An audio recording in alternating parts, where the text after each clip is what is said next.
देश के 78वें स्वतंत्रता दिवस के मौके पर प्रधानमंत्री मोदी ने लाल किले से अपना एक भाषण दिया। बड़ा लंबा भाषण था, मगर उसमें जो काम की बात थी हम उस पर ही एक बिंदु पर बात करेंगे। बाकी भाषण में कुछ भी नहीं था, ये बात हम बाद में करेंगे। पहले शुरुआत की उन्होंने क्या कहा था, जिस पर बात होना ज़रूरी है और लोगों की समझ में आना चाहिए क्या कह रहे हैं मोदी। आज मैं बहुत गर्व के साथ एक बात का जिक्र करना चाहता हूं। आज से 100 साल पहले एक संगठन का जन्म हुआ, राष्ट्रीय स्वयंसेवक संघ। 100 साल की राष्ट्र की सेवा एक बहुत ही गौरवपूर्ण स्वर्णिम पृष्ठ है। व्यक्ति निर्माण से राष्ट्र निर्माण के संकल्प को लेकर के 100 साल तक मां भारती का कल्याण का लक्ष्य लेकर के लक्षाधिक स्वयंसेवकों ने मातृभूमि के कल्याण के लिए अपना जीवन समर्पित किया।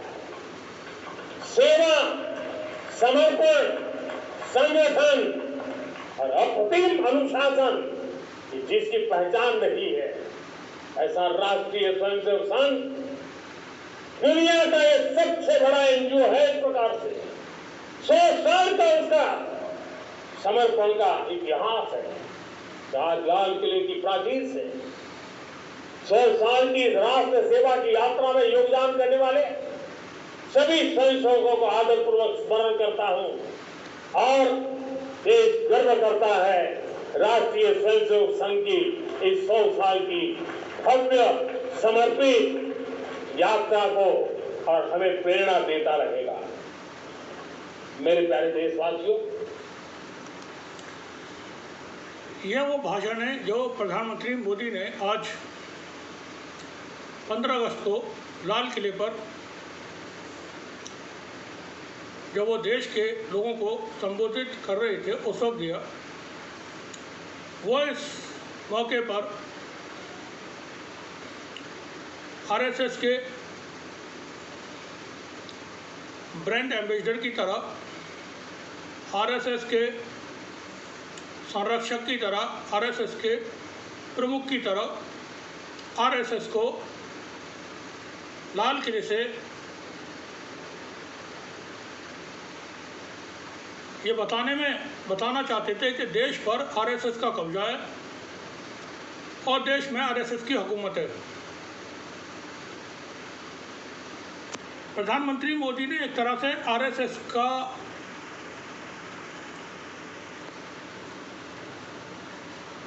आरएसएस को देश की जो विचारधारा है,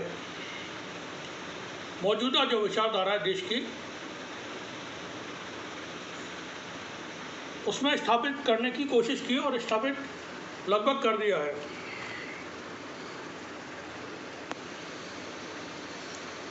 आरएसएस की सत्ता की उद्घोषणा की उन्होंने।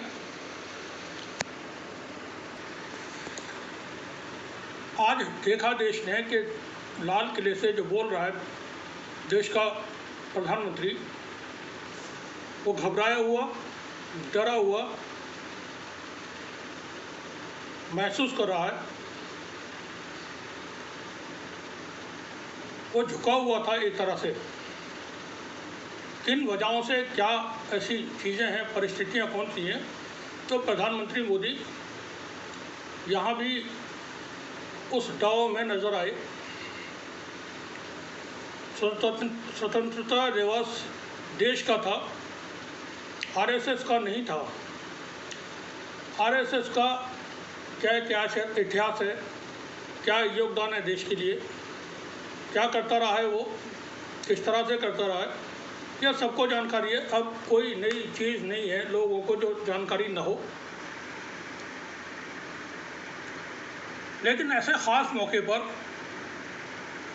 प्रधानमंत्री मोदी ने आरएसएस का गुणगान किया तो वही एक ऐसी बात है जिस पर सभी को सोचना होगा, सोचना चाहिए, बात करना चाहिए।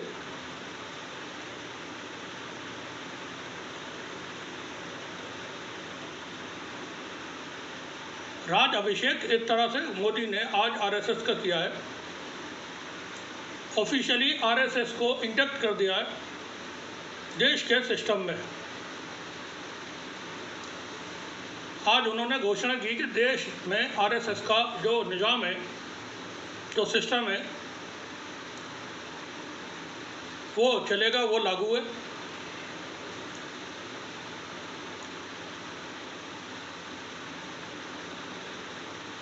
और उन्होंने संदेश यहाँ से देने की कोशिश की है सभी संस्थाओं को, नौकरशाहों को, सरकारी कर्मचारियों को,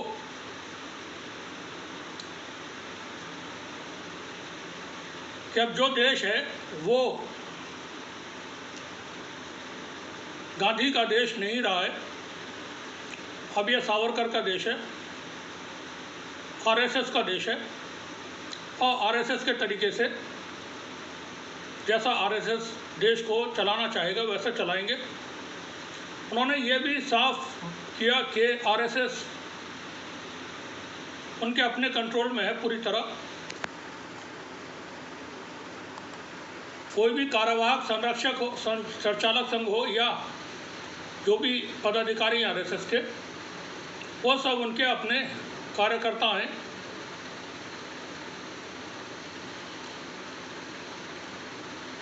अथॉरिटी पूरी तरह से वो मोदी के हाथ में है।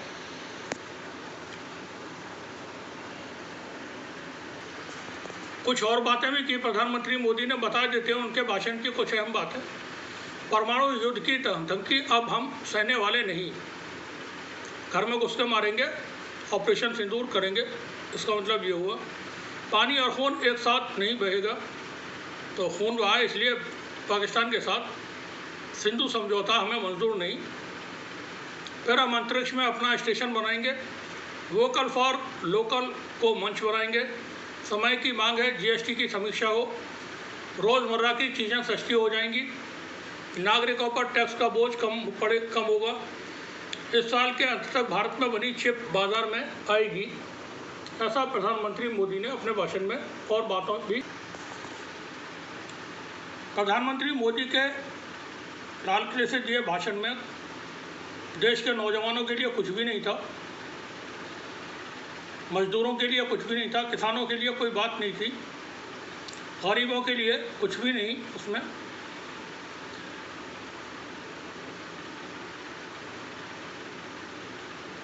ऑपरेशन सिंदूर की भी कोई बात नहीं थी। प्रधानमंत्री मोदी ने लाल किले से नहीं बताया कि भारत ने पाकिस्तान के 6 विमान मार गिराए थे, जैसा कि दावा भारत के वायुसेना अध्यक्ष ने अब से 3 दिन पहले किया था कि हमने पाकिस्तान के 6।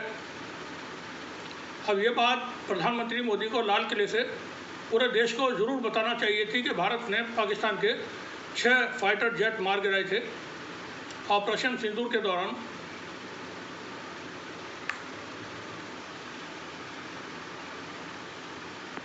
बहुत कुछ देश में चल रहा है,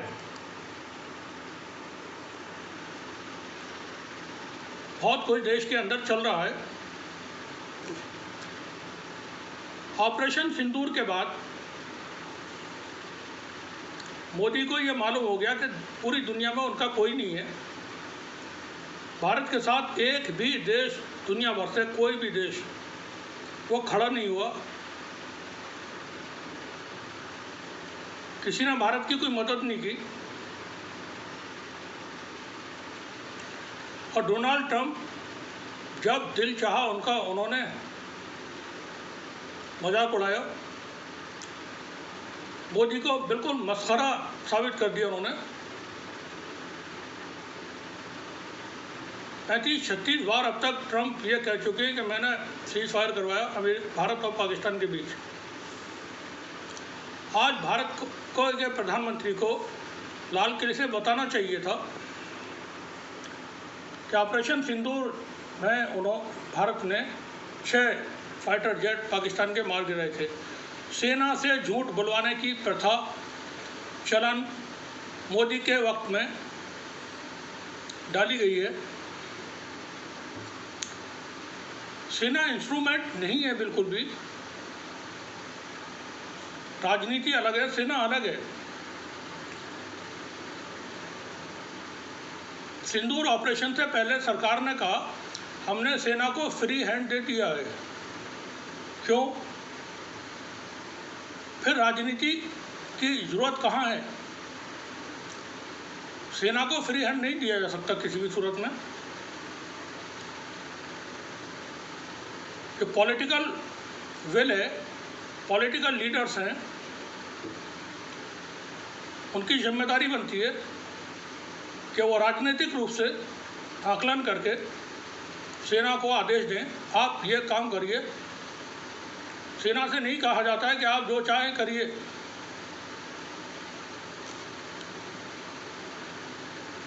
कभी भी सेना से नहीं कहा जाता है कि आप जो चाहें करिए।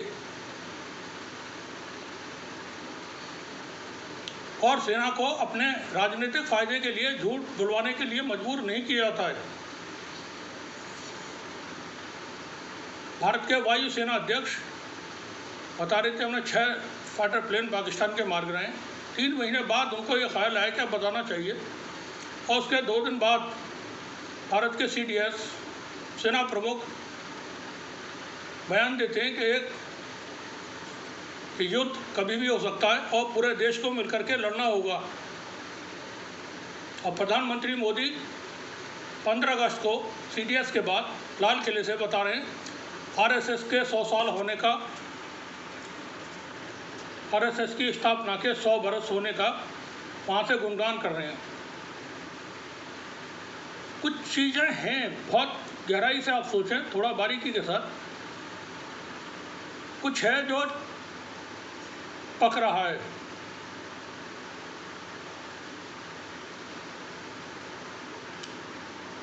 देश में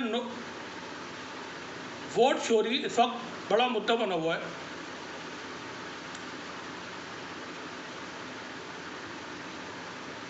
गरीबी बड़ा मुद्दा बना हुआ है। बेरोजगारी, जो बेरोजगार नौजवान हैं उन्होंने अब रोजगार के लिए अप्लाई करना भी बंद कर दिया है। तो पढ़े लिखे नौजवान घूम रहे हैं, अब वो अप्लाई भी नहीं कर रहे नौकरियों के लिए। उन्हें मालूम है नौकरियां मिलेंगी ही नहीं। देश की अर्थव्यवस्था किस पर टिकी हुई है? जो विदेशों में NRI इंडियंस रह रहे हैं, वहाँ से वो कमा करके भारत भेज रहे हैं। ग्रॉस कैपिटल भारत को उससे हासिल हो रहा है। ये अडानी, अंबानी और जो बड़े बड़े पूंजीपति हैं, इनसे देश को कोई ज़्यादा पैसा नहीं मिल पा रहा है। देश के एग्रीकल्चर सेक्टर ने देश को थामे हुआ है। सरकार के पास कुछ कहने करने के लिए नहीं है। और प्रधानमंत्री मोदी ने 100 साल का RSS के 100 साल होने पर उसके गुणगान किए। तो एक स्टूडेंट अपने टीचर को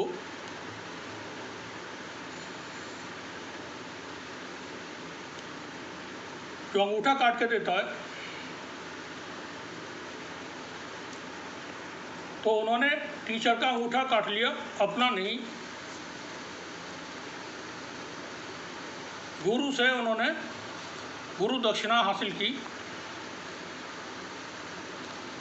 मोहन भागवत को आज पूरी तरह रिटायर कर दिया है RSS से, और ये ऐलान कर दिया कि देश में मोदी की सत्ता है, RSS की सत्ता है।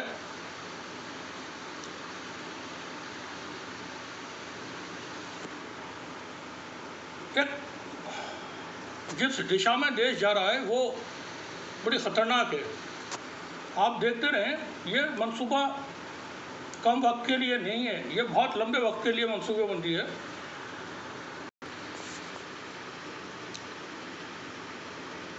मोदी इस वक्त डरे हुए, घबराए हुए, RSS डरी हुई है, घबराई हुई है।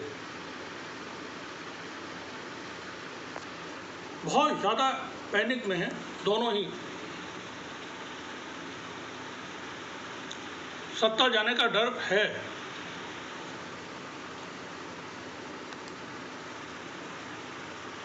किस आदमी से डर है?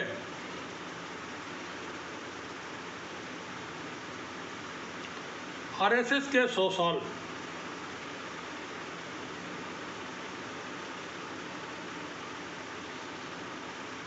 इन 100 सालों में आरएसएस ने क्या किया है, देश के लिए क्या दिया है?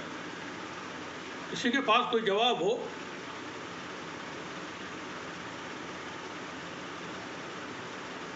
मालेगांव मक्का मस्जिद ब्लास्ट, बाबरी मस्जिद, अजमेर शरीफ ब्लास्ट, समझौता एक्सप्रेस ब्लास्ट, हजारों दंगे, 1990 का मैसेकर, 2002 का गुजरात दंगा, हरेन पांड्या, दाभोलकर और तमाम जज लोया, कौसर भी, सोहराबुद्दीन, इशरत जहां,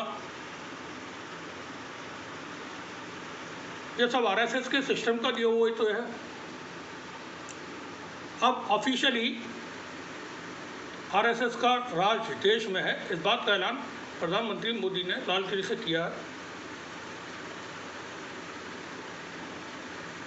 आरएसएस के तंत्र को आगाह कर दिया है, बता दिया है कि अब आप बेफिक्री के साथ जो चाहें करें।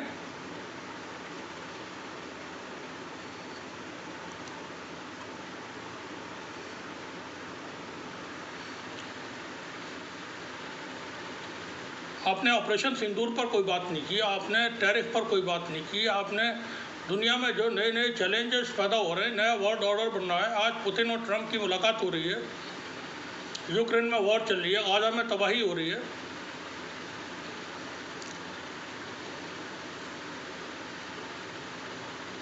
क्या अमित शाह अमेरिका जा सकते हैं? भारत के गृह मंत्री हैं, वो यूके या कनाडा जा सकते हैं?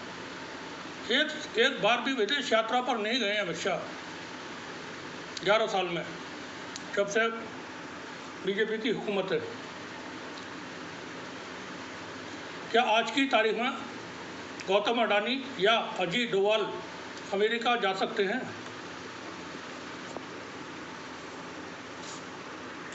आप बताएं जरा, देश की जनता बताए।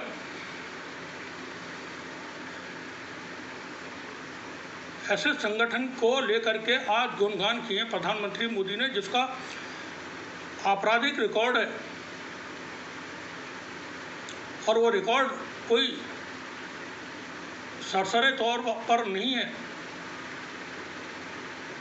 गांधी जी की हत्या से लेकर के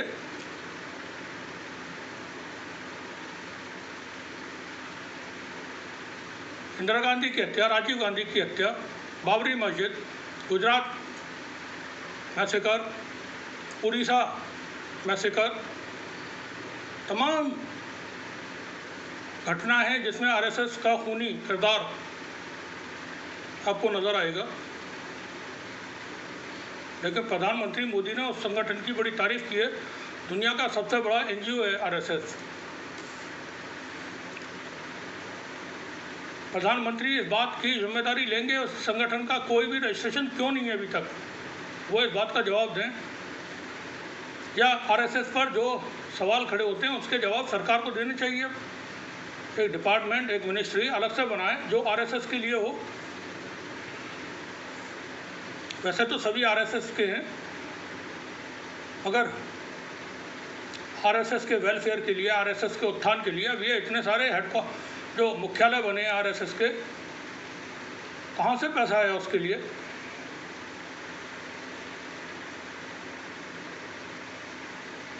देश की जनता को धर्मों के नाम पर बहका कर, गुमराह कर, बेवकूफ़ बना करके इस्तेमाल किया और अपने राजनीतिक मकसद पूरे किए। देश बिल्कुल गलत दिशा में और एक तंग गली में दाखिल हो चुका है। कम वक्त बचा हुआ है, जो बचाना है तो बचा सकते हैं लोग। 2, 3, 4 लोग हैं जिनके हाथ में है ये देश को बचाना। क्या कोई बता सकेगा? प्रधानमंत्री मोदी सुबह में मिलते हैं राष्ट्रपति महोदया से और शाम को गृह मंत्री मुलाकात करते हैं। एक ही दिन में 2 लोग राष्ट्रपति से मुलाकात करते हैं। क्या था वो? क्यों हुई थी मुलाकातें, आप बताएं ज़रा। हम समझते हैं, मैं मालूम है क्या है।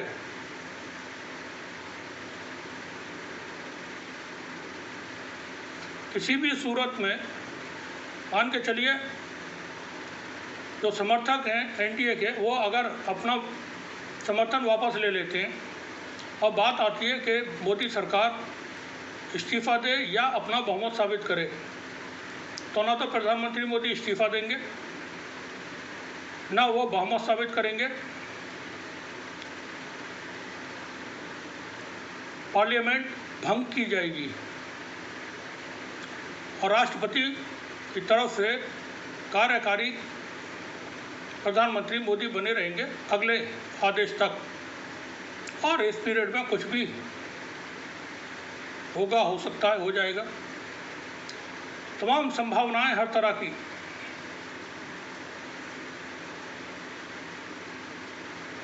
वोट चोरी से बनी हुई सरकार, कोई इसमें कोई मतलब ऐसा कोई है ही नहीं जो लोगों की समझ में ना आता हो कि वोट चोरी हुए या नहीं हुए, धांधली हुई है इलेक्शन में कि नहीं हुई है, सबको मालूम है, हाँ हुई है।